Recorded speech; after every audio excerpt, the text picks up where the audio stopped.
Okay, now let's talk about the first law of exponent class. So in the first law of exponent class, it is the power of powers. So it states that in every quantity of a raised to n raised to m is equal to a raised to n times m. So class, when a power is raised to another power, or when an exponential expression is raised to another exponent, you just simply multiply the exponent class. So to further elaborate and understand the first law of exponent class, let's go over some of these examples. Now for the first example, we have the given the quantity of 2 raised to 2 raised to 2. Now with that class, the base is 2 and the exponents are 2 and 2. Now we just simply input base 2 raised to 2 times 2, then therefore the answer would give you 2 raised to 4.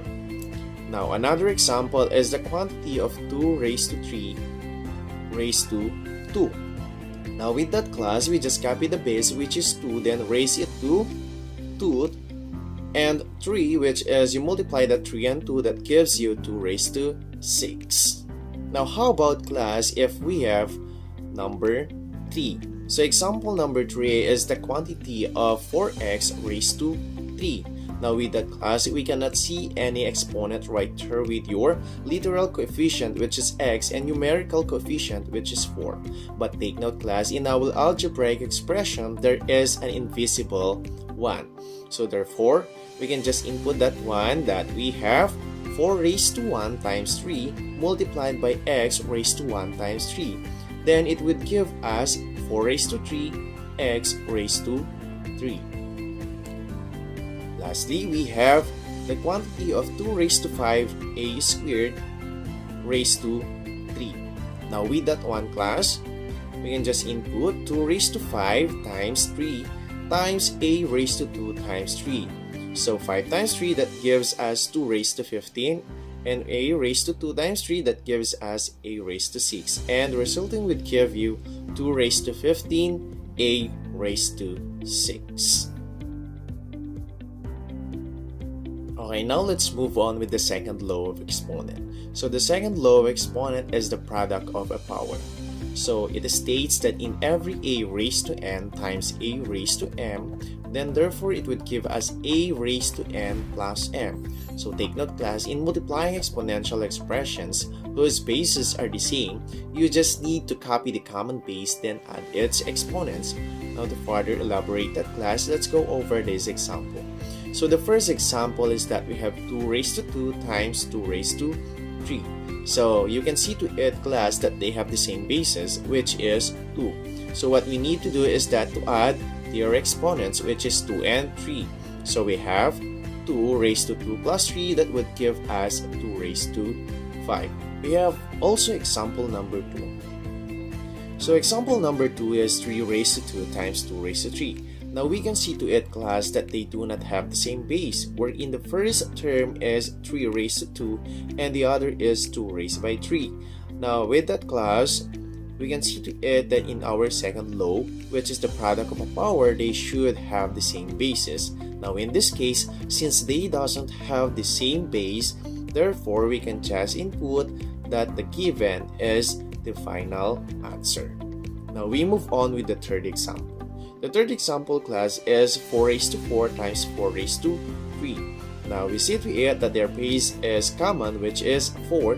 Then we can just simply input 4 raised to 4 plus 3, then it would give us 4 raised to 7. Now how about number 4?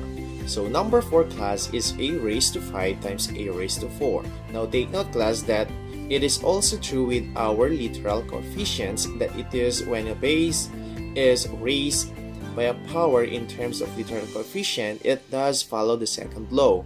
So if we have a raised to 5 times a raised to 4 and they have the same basis, which is a, then simply we could just say a raised to 5 plus 4, then it would give us the resulting a raised to 9.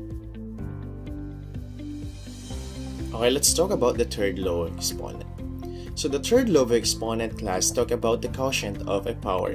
So the quotient of the power states that in every a raised to n divided by a raised to m, we can just have a raised to n minus n.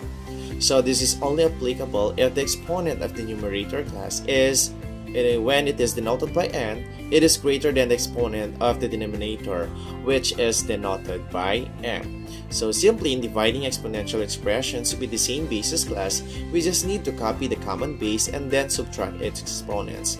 So simply class, the third law is the vice versa of your second law, wherein if you are multiplying, we are adding the powers, but if we are getting the quotient of the powers, then we are subtracting their powers or their exponents. So to further elaborate that class, let's have these examples. So for the first example class, we have 2 raised to 5 divided by 2 raised to 2. Now we can see to it class that they have the same base, which is 2. Now we can just simply input therefore that we have 2 raised to 5 minus 2. Then we have the final answer with that one, which is 2 raised to 3. Now another example class about our literal coefficient is that we have a raised to 12 divided by a raised to 5. Now with that class, we can just simply input the base a raised to 12 minus 5, which will give us a raised to 7. Okay, so last but not the least class is the fourth law of exponent, which is the law of zero exponent. So the fourth law states that in every a raised to 0, it is always equal to 1 class, wherein a should not be equal to 0. So always take note class that every non-zero number which is raised to 0 exponent, it is always equal to 1. It is also true class if we have literal coefficient which is raised to 0, it is always equal to 1. Now looking at these examples class, we have example number 1 that is 2 raised to 0, simply that is equal to 1. Another 3 raised to 0, that is also equal to 1. Another, even if we have literal coefficient a raised to 0, which is raised to 0, therefore class, that is 1.